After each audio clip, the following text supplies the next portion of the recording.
I brought my agent to my show at the main room. Oh, yeah? How'd it go? I bought my dick off. Farting in regular yoga class, fine. Farting in hot yoga is... First of all, just want to touch on that. Not fine to fart in regular yoga class. Do you know how many shows I've done with people I didn't want to fucking see? I don't. A million? All of my bridesmaids are wearing potato sacks. I don't give a fuck. I wish I was worse when I drank, so I'd stop. Boy, the dicks I've sucked for literally nothing. Here we go again. Welcome to Slobs! Oh, yeah. Welcome back to Slobs, everybody. We are Stephless today. She's in Toronto, gallivanting at a cabin. We miss her. Hi. I'm here. Laura's here. She's back. She's alive. She survived the plague. I'm back, baby. I guess she was still here in the last one, but she was zoomed in. I was zoomed in. It was sad. This is better. This is better. I like you more in person. Not that I don't love you over Zoom. I like myself more in person. She pulled into the lot. She was like, you seem like you're in a good mood. And I'm like, yeah, I am. Yeah, and then I was like, oh, you've been trapped in your house for a while. Of course you're in a good mood. Yeah. Yeah. I'm back. I got my energy up. It's been a long time since you and I have met in person. We've never done one, just the two of us before. We haven't? No. Oh, no. Oh, I didn't realize that. That's why I wanted to do this. Oh, man. Yeah, you're like, I can do it. Yeah. I can be one of two hosts and still be fine. Yeah, we've talked a lot in life, just the two of us. Yeah, and now we're doing it on a podcast. You guys can hear it. And I feel like it goes great usually. I think it does go great. This will be weird. No, I'm kidding. Yeah. And we spend the rest of the episode being like, so, what are you?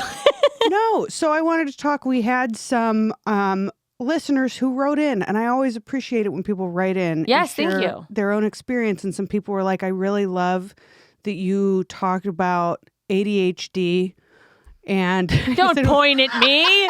You pointed at me when you said ADHD. Point my finger at you. Look at that neurodivergent person. Well, you're not wearing your dunce cap, so I wanted and autism spectrum stuff. Yeah. Is my thing that I think that I have. Autism. I read all this stuff about how you shouldn't pursue a diagnosis because if you have children, they can be taken away from you later in life. But I think that's kind of silly because also if I have kids, they can get taken away from me for like so many other things that I have. I don't stand a fucking chance. Also, like you didn't get taken away from your parents, you're going to be fine. Wow, that's a really great point. Yeah, I don't see myself being in it, but no one does. No one does. What are they going to be like? Hey, CPS is here and they're concerned that your children's schedule is too rigid. Right. Yeah, they saw the color coding that you have on their chore chart and it's too great. So they are taking... It's abusive. They are too aware of everything that's going on. Yeah. So... Yeah. Wow. Oh, that's such an interesting thing I never thought of. Go ahead. Sorry. No. Did you have something to say? No, I love that people are writing in and like it's, it can be weird to talk about being neurodivergent or it can sometimes feel like, oh, is saying this going to make people other me or, are the listeners, I can imagine, I have ADHD stuff, but like, are they going to look at me like I'm different? Or sometimes when I talk about ADHD and I get really into the nitty gritty of how it affects me, I go like, oh, is everyone going to think I'm some like special needs person who we have to treat like a weirdo because I sometimes forget to wash my face in the morning without a reminder. You're beautiful. You're wonderful. No, people don't think I'm that. Covered in dirt. What I was more worried about is like, what if I share this stuff and then like no one else has ever had this experience and it is weird. And they're like, that's not even autism spectrum. Like you're just... There's something else. Yeah. Oh. So I wanted to share that thing that happened with us this week where like... What? God damn it. What was it? So I had COVID and Jessica Michelle was like, okay, like, are you going to make sure to have a negative test before Monday so that we can go into the studio? And I immediately was like, how can I make sure I have a negative test? And that was like where the miscommunication started because I thought that was so unreasonable of you to expect me to test negative. Oh, because you thought I was asking like, make sure it's negative on Monday. Yeah. And we even went back and forth a couple times before I finally was like, how can I possibly know how I'm going to test on Monday today? Because I didn't Tuesday or Monday or something. Yeah, it was like a week before. And I didn't realize till you said it that in that moment. Yeah. When I read that, I was like, oh, she thinks I'm being like literally asking her to like, hey, make sure the test is negative, not positive, versus make sure to take a test and see, so we know whether or not we can come in. Yeah. Is basically what I was Well, asking. your response when I said that is you were like, well, you could tell me if you're planning to take a test, which is all I'm asking. And I was like, that's not what you asked me. You asked me if I'm going to make sure to have a negative test. And then I was like, oh, this is an example of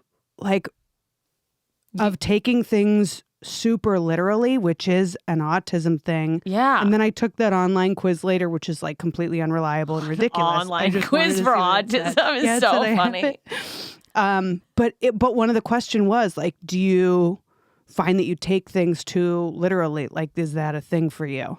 And so I thought that was something that was interesting. Yeah. Well, that's also, didn't you like score through the roof? Yeah, it was like pretty high. Like if you score at least 50 points, you might have autism, and you scored like 197. Yeah, it was like somewhere around 90, and like you probably have it, and I had like 159 or something. It was significant. The findings were significant, but it's also an online quiz. So yeah, I know. There's online quizzes that have told me if I was a Disney character, I'd be Jasmine. So who knows, And I was taking it to confirm a thing I already think, which makes them it has a even less confirmation likely bias. to work. Yeah, because exactly. you're answering the questions, and there's so much psychology behind that. Yeah, but that was so funny because I was going like, what?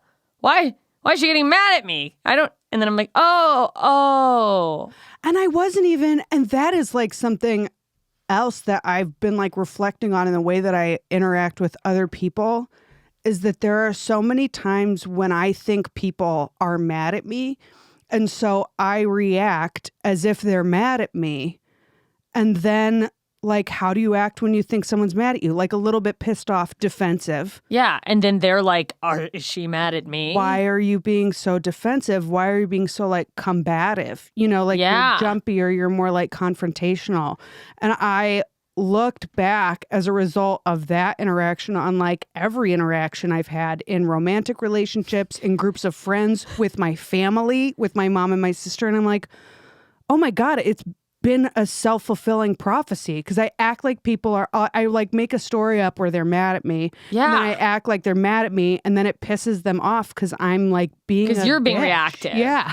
Oh, that's so interesting. It's so funny. That one incident made you look back at every moment of your life. It really did. I've been really thinking about it, because I'm like, where are the hiccups in my interactions with other people? Well, and it's especially, I mean, it's harder, I think, for all of us via like text or email, where there's less emotion communicated. But even in person, I imagine, like, do you have trouble with? Oh yeah, because I can't. So, and I would love to hear what our listeners think. And as far as like, I think some of this is autism stuff. I also think that some of it, and it's certainly worsened by it being like adult child of alcoholic stuff. Oh, 1,000%. Because my safety depended on reading my dad's mood correctly and not making him mad. And so when I feel like I've started to make someone mad, I immediately go into fear and people-pleasing mode and just start doing it.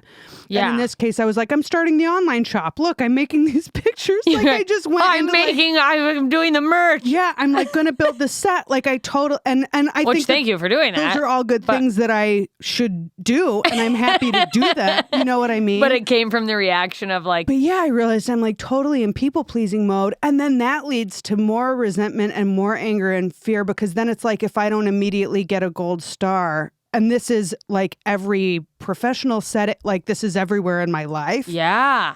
Then I'm like, don't you see that I'm doing a good job? Aren't you unmad at me? Don't you like me now? Isn't this good enough? And if it's not... And usually it's not, because people aren't paying attention to what I'm doing anyway. They were never looking at me under a microscope in the first place. Yeah, and a lot of times they weren't even mad. They're thinking about their own shit. Yeah, they're focused on their own contributions, what they're doing. But then I'm like, nothing I do is enough. And I'm just in this spiral. Well, that's so interesting because like, yeah, I wouldn't have even associated those two things together, just because I was just like, cool, she's getting on top of the merch, which is what we've been talking about, which people have been asking for. So it's like one of us has to do it eventually. Yeah. And that's so funny because I definitely have the child of an alcoholic people pleaser thing that'll go off and be like, no, I can fix it. I can do it. Well, here, let me do this. I can make this. I can do that. And that's hell.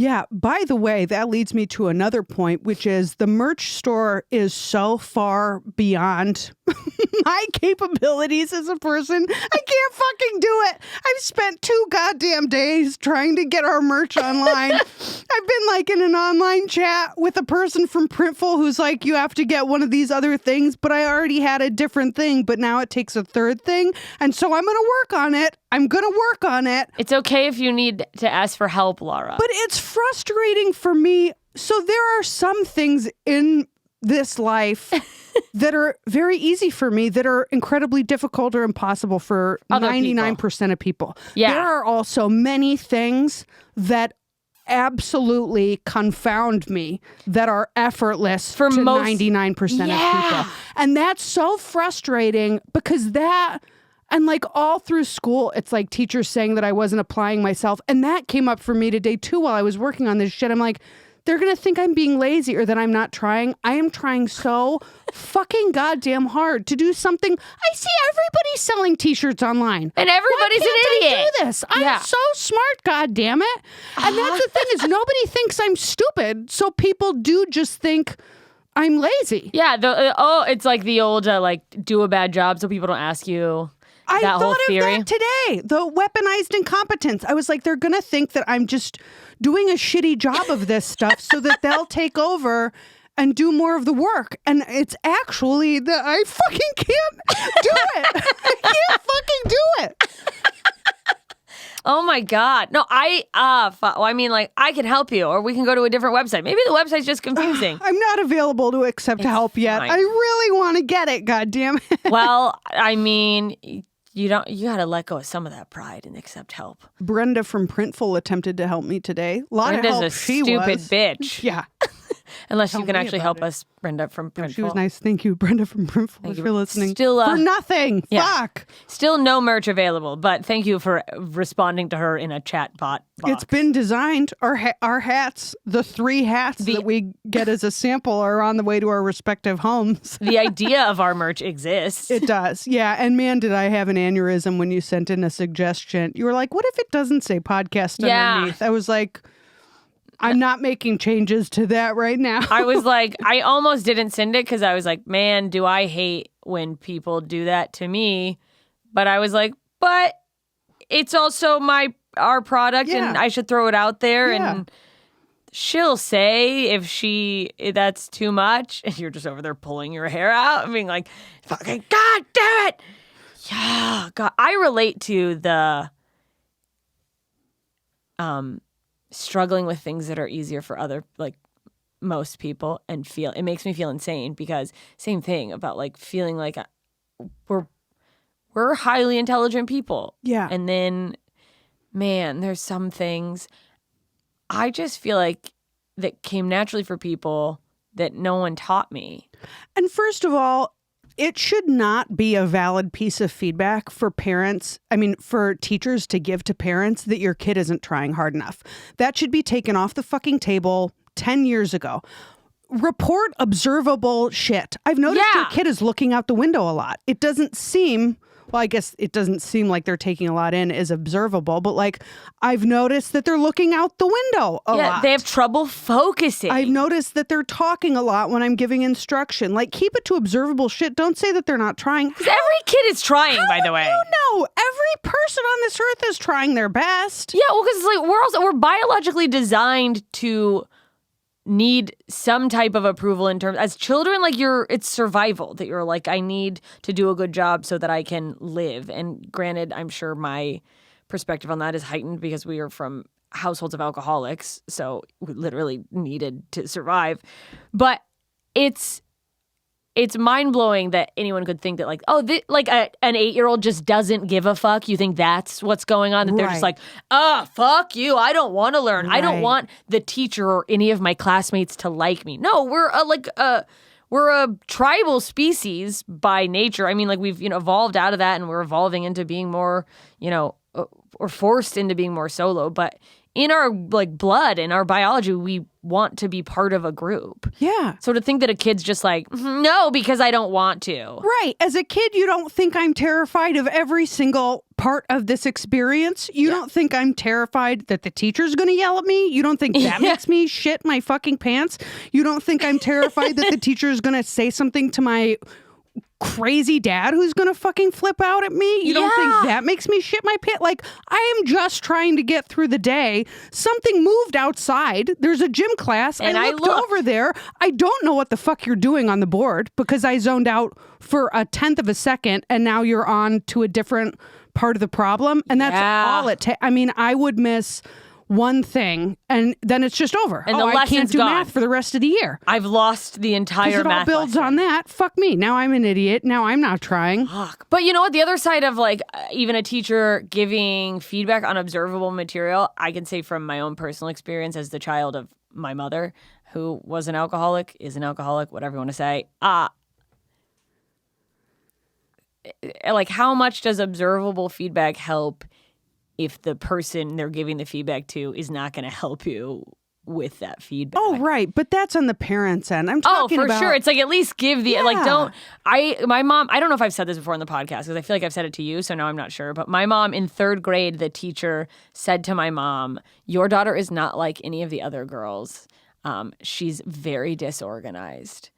That is, she said she has a lot of trouble with organization. And my mom, instead of going, oh, what could I do to help? Right. What are some tools? Said, if my daughter was any more organized, she wouldn't be my daughter. And it's like, oh, we're just going trash can free spirit on this one. That's good. I'm just going to have crumpled papers in my bag. Be like, no, I did the homework. I finished in class before we had to go. I just don't know where it is. I think you told me that. And I think in response, I told you about the time that the teacher made me come and clean out my cubbyhole in front of the whole other class. It's fucking... Kids aren't disorganized because they want to be. It's because we lack the skills, you stupid fucking bitch. Yeah, well, and I think if you don't understand that, you probably shouldn't be the person whose job it is to teach them. Yes, and also something I didn't realize till I was much, much older is how many of the, it's going back to these things about, basic stuff that we struggle with, but how many of the things I struggle with as an adult that I had shamed myself as a person with ADHD too, but just in general, for years, I thought it was a character defect. And I didn't realize that, actually children were taught by their parents organizational skills or how to properly clean things or, taught systems. Yeah. And not being taught that and then also having ADHD where you're going to struggle if you do know the system is like a mind fuck. But it's like, yeah, you're not just born knowing how to properly mop a floor. Right. And so I don't know if you and I have talked about this, but I've been to meetings for adult children of alcoholics. And what they say the solution is to become your own loving parent and reparent your inner child. And so I do throughout the day give myself the guidance and the affirmation that I needed as a child and that I frankly need now. I'll be like, good job, you did the dishes. And move on to another thing or no, I'll catch myself being like, God, I'm so stupid. I can't believe I can't. No, you're not stupid. You made a mistake. You can forgive yourself and try again or move on to something else. And it's that's really all any person, child or adult, needs is just a little bit of patience, a little bit of self-forgiveness. Yes, and a reminder that you're human and everyone makes little, I don't want to call them mistakes. They're just not perfect, choices. Yeah. And I love that. I am trying to do more of that and get out of the I'm in that sort of mid zone, but I think I'm toward the end of this sort of skeptical when I try to do it, but the voice in my head going oh fucking yeah, good job. This is what it's come to, and it's like yeah, no, but it helps to go, oh great, because I get weirdly trauma fight or flight reactive if someone brings up specifically organizational things. It was a problem in my last relationship to the point that I'll say this about it. I was unmedicated until it became a problem in my relationship, so much to the point that I was like, this is affecting people around me. It's unmanageable. And then getting on meds, I was like, I didn't know how much I just didn't see. That's the thing about ADHD. I was walking around going, and I still don't think, I've never been disgusting, but I was always I'm a little messy, but it's not crazy. And then I got on the meds I'm on and I'm like, I didn't even know there was dog hair on the floor. I didn't see it. And but when someone brings it up, it's like this immediate defense thing of like, I don't know what that is, just because it's a thing probably I'm insecure about. But that's so helpful to me to hear because Dave has ADHD. And there are so many things where around the house, and especially we just were together, locked down for a week. Yeah. Both had COVID. That's a real test. I feel like we're closer than ever. I feel like it went really well. And but there are things where I have to remind myself, like, he doesn't see that. He's not trying to leave a wrapper on the coffee table to piss you off. Yes, and that's the problem. He doesn't want you to be pissed off. He's doing his best. He did the dishes. He tried, he puts so much fucking effort in. He does his best. Yes. And there's some stuff that he just doesn't see. Yeah, that was a conversation I had back when I was in my relationship with my therapist and I came at it thinking, I'm such a piece of shit. I keep fucking this up. And she really gave me clarity because the guy I was, with, he was a little pretty anal about cleanliness, of course, but just everything had its certain place where I guess my mindset, and I've gotten a little more like that since I've been just medicated and actively working on it, I guess. But my mindset is cleanliness, but if there's a book out of place, that doesn't even register to me. Right. And I was going, yeah, and you're like, nothing can be out of place. For me, I am sitting and looking at the book, and I'm like, he's going to notice. He's going to see it. He's going to move it. He's going to put it back. Yeah, because I'm like, don't pick it up for him, and don't tell him to do it. Don't nag him. Just give him a fucking minute to pick up after himself, and then it doesn't happen. Yeah. Yeah. Well, and that was my thing. I had to say to... And now it's like it really is better 9 times out of 10 if I just fucking pick it up. Yeah. Because he does other stuff. And so just let him pitch in his own way and pitch in my own way. And if I want something a certain way, put it that way. He's not going to be pissed that you straightened out the book. No, exactly. He's not going to be like, hey, why did you... Well, I'll say that actually, okay, that was an issue, though, is that with Andy. And I had to go look, if something is bothering you so much, but you don't feel comfortable, it became a thing where, because he would pick up my water glass and go put it in the dishwasher, and it's like, it's 11 a.m. That is my water glass for the day. I don't have, I guess he would just get a new glass. And I'm like, insane. But I don't see it and go, oh, something's out of place. But it became a thing where he would just decide to tidy things up, which is fine, because it's like, oh, if it's bothering you, then it's not bothering me. So I'm not doing it. I'm not going, it's bothering me, but to piss you off, I'm not going to do it. But then it became a thing where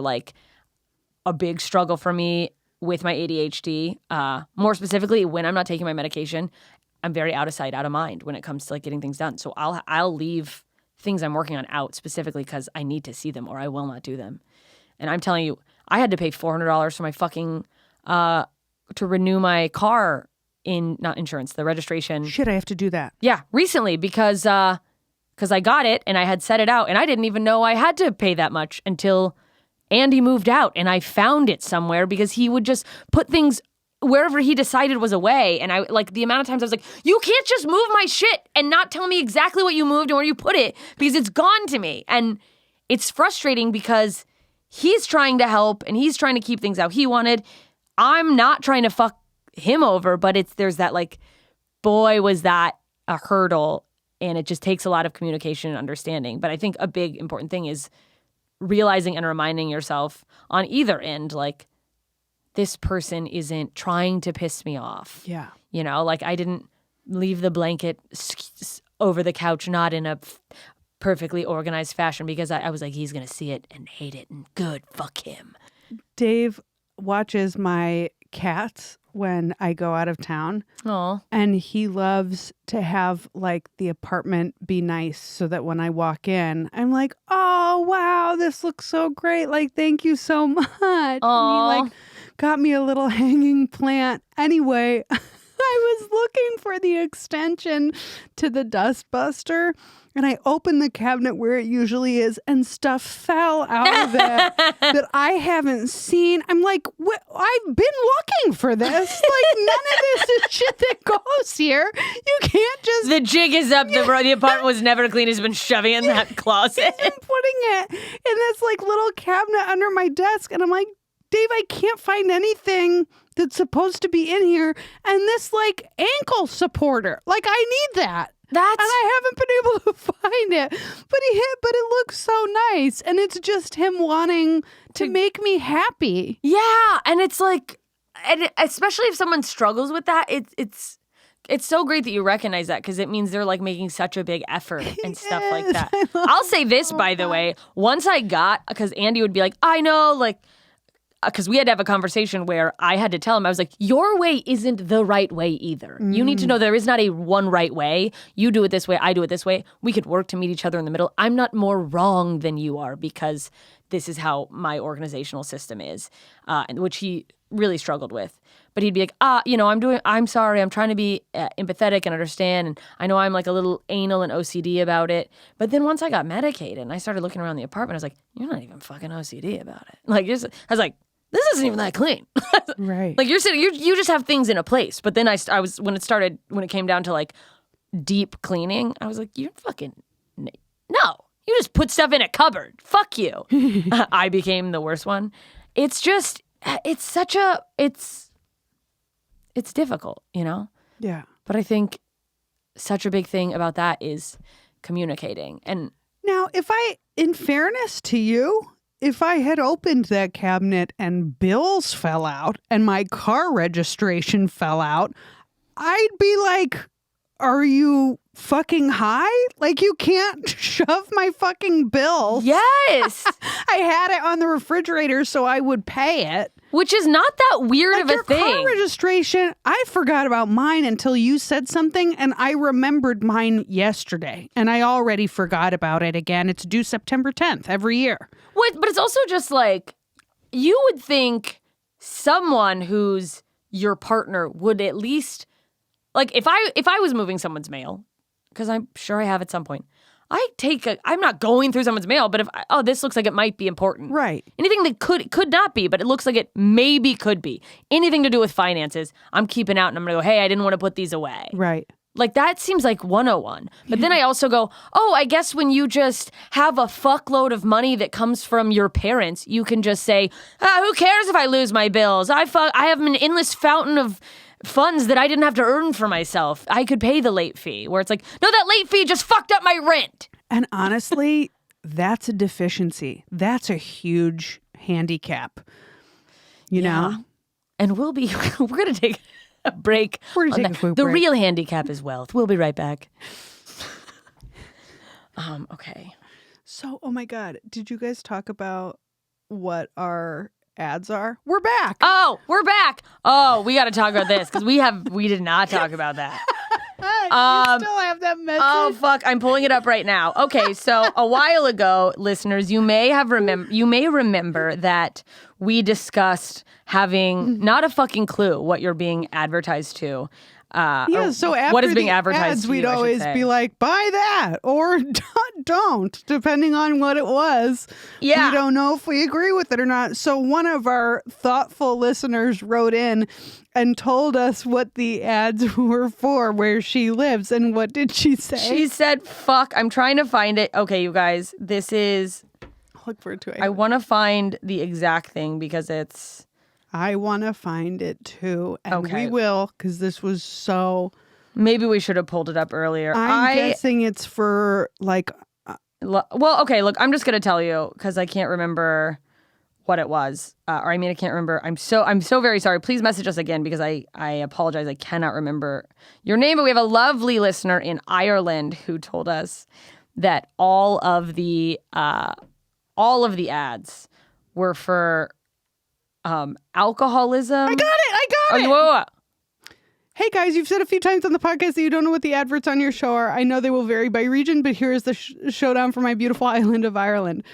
Our adverts on Slobs have been, among others, non-alcoholic beer, alcoholic beer, Guinness, of course, and most recently, a helpline/podcast for people with overactive bladder disorder. I'm not sure if these advert people are trying to be funny or if your demographic is generally alcoholics who piss themselves.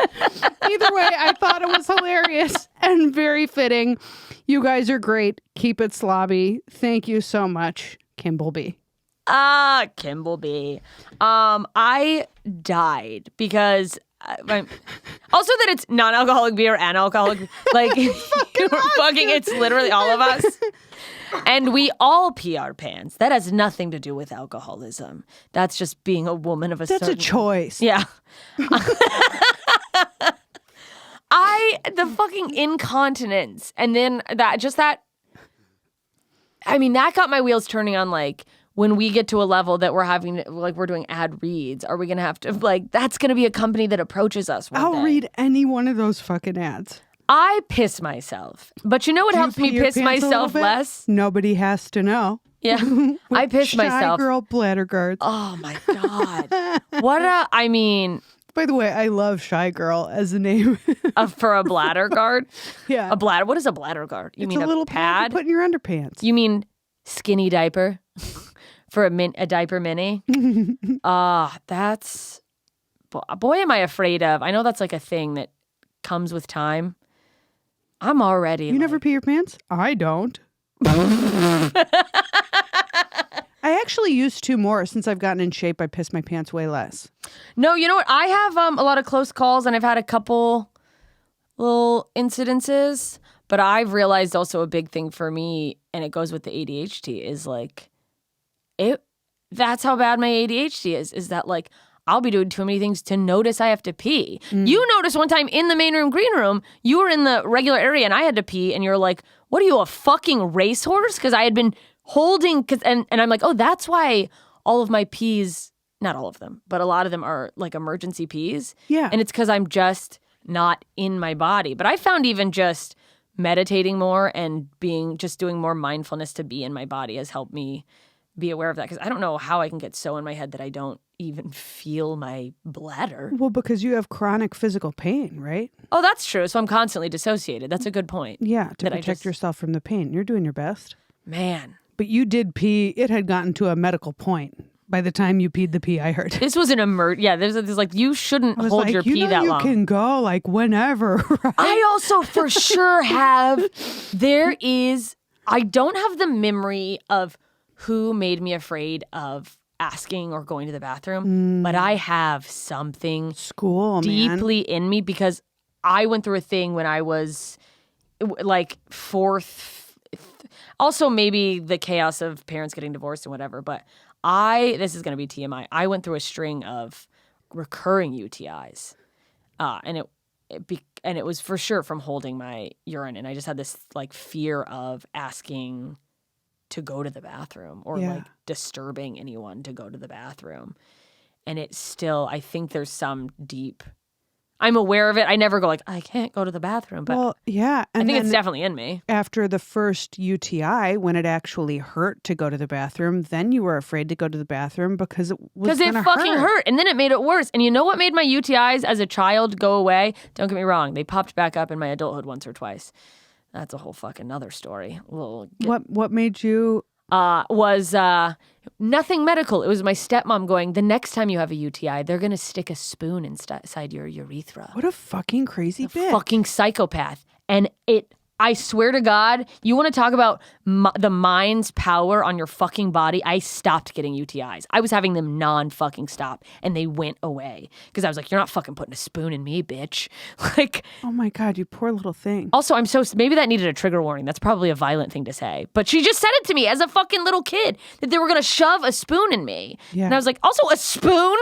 That's your fucking... You're not like they're going to put a medical device up in you. You're going to... What's a doctor doing with a spoon in there, you fucking dumb cunt? I wonder... Doodaloo.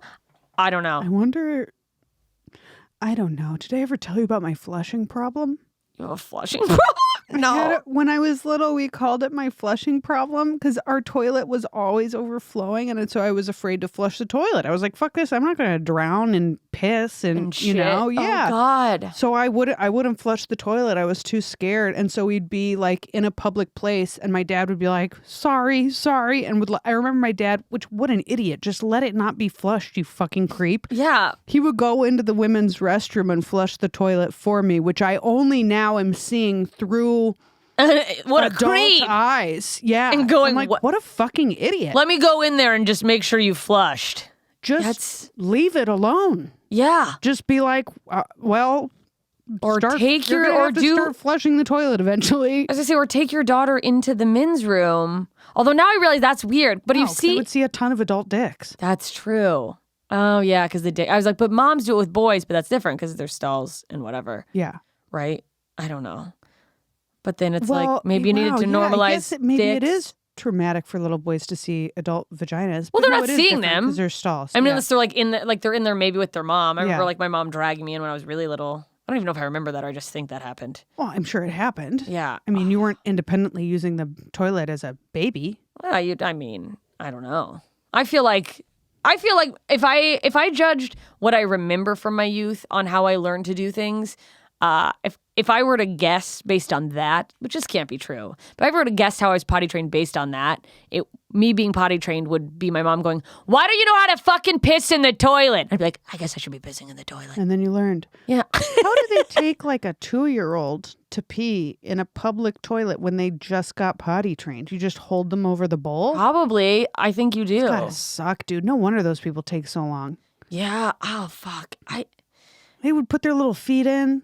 Oh. Unless you hold the feet up. Or maybe you how do you just- even do that? Do you just put your kid in a diaper? Right then and in. go, Let us know. How Yeah. do you take your toddler to the public bathroom? How do you potty train a baby? You don't bring that silly little chair with you everywhere. I mean, somebody probably does. Well- Do they maybe they make portable ones that you can just, but that's a I whole think extra I've thing. seen that, but still, you're going to bring that and then it's going to be all pissy? And it's all like You're touched going a to bring a public pissy toilet. potty with you everywhere at the zoo?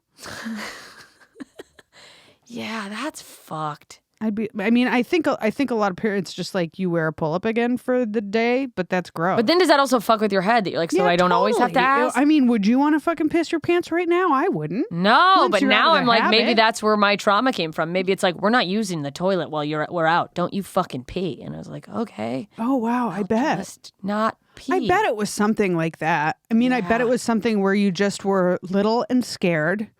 Which is so crazy because like you'd think like that's my mom's like a repeat of my mom's behavior. Like it's so interesting to think that she would have done something like that when my mom told me the story that she went on a honeymoon with my dad when they first got married with his parents, or it was a post-honeymoon trip to Mexico. They had like a little house in Mexico or something. And my grandparents, my dad's parents, refused to pull over for anyone to use the bathroom.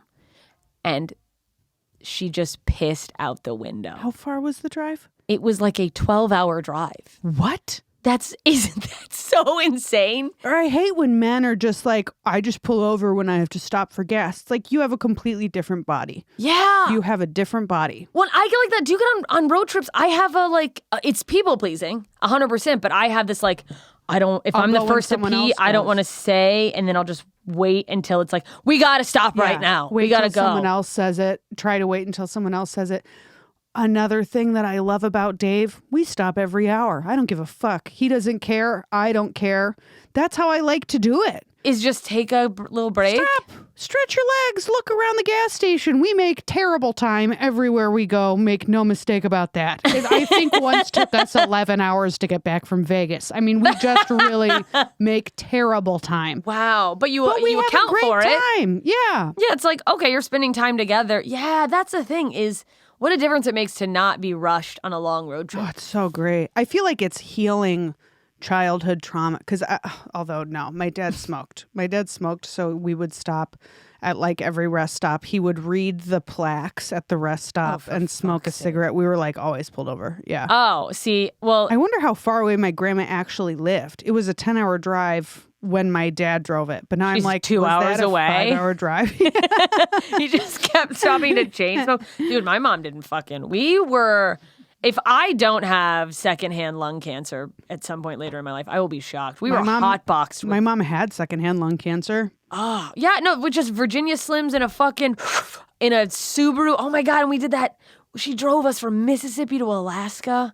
So it was like windows all the way up. Whoa. Fucking chain smoking. Like, How far is that drive? It was a 13-day drive. Gee. And that was with her Christ. doing 12-hour days, stopping minimally, hopped up on caffeine pills like a fucking psycho. 13-day drive in a car? Were you on a covered wagon? We were in a Subaru Taurus, not Subaru Taurus, Subaru. Ford Taurus. No. Subaru Forester? Not Subaru Forester, a Subaru Impreza. That's what it was. Okay, wow. We spun out on an overpass in Oklahoma with a semi-truck behind us.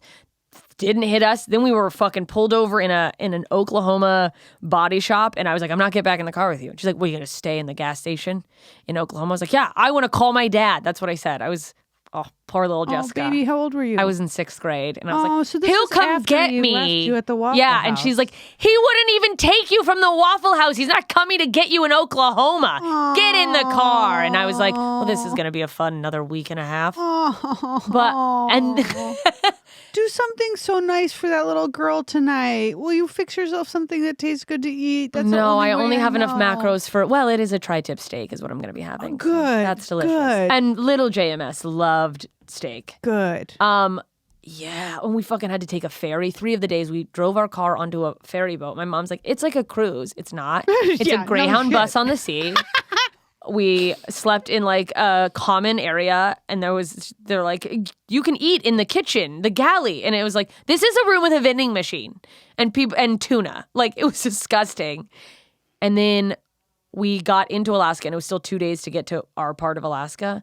And the second we pull in the parking lot, she's like, she spun out on fucking ice in our parking lot, and she's like, I don't know how to drive in the snow. And I was like, you moved us to Alaska, you fucking stupid bitch. Oh my God. The whole drive, I was like, I hate you for this. So, I mean... And she was moving you to fucking Alaska. That's like something parents usually only threaten to do. Yeah, no, that is like a wild threat you make and never, by the way, follow through on. It's something that you're like, obviously no one would ever do that, but it straightened out my kids. And she's like, no, get in the car. We're going. Why did she do that? Because What was in Alaska?